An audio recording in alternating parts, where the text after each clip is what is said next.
কোরবানির আড্ডি কোবাইতে কোবাইতে আপনি জোহরও পড়েন নাই, আসরও পড়েন নাই, মাগরিবও পড়েন নাই, কোরবানির দিন আপনি ফজরের নামাজও পড়েন নাই। আপনি ডাকাত কি লেগে কোরবানি দিছেন আমরা বুঝছি না।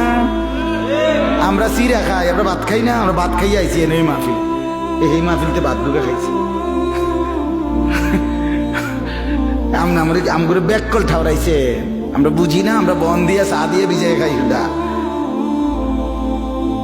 বলেন যেই নাফরমান কোরবানির দিনও ফজরের নামাজ পড়লা না, জোহরও পড়লা না, আসরও পড়লা না, তুমি কেন মিথ্যুক? তুমি তো আল্লাহর জন্য কোরবানি দাও নাই।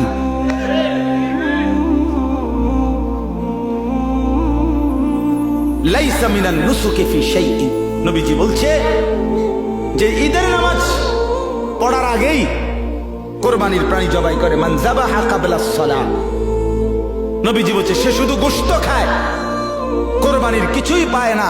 আজ্জালাহু লি আহলিহি, সে তার পরিবারের জন্য শুধুই তাড়াহুড়া করলো, আখিরাতের কিছুই পেল। এজন্য আল্লাহ বলেন আমি তাকওয়া নেব। কি নেব? গুনাহমুক্ত কিনা, গুনাহমুক্ত। চিটারির টাকা নিয়ে আমি জানি, বাটপারির টাকা, সুদের টাকা, ঘুষের টাকা, 3 লাখ টাকা ফুটাঙ্গিরি। তোর বেটা, তোর ফুটাঙ্গিরি বেটা। আল্লাহ বলবে রাখ বেটা ফুটাঙ্গিরি বেটা।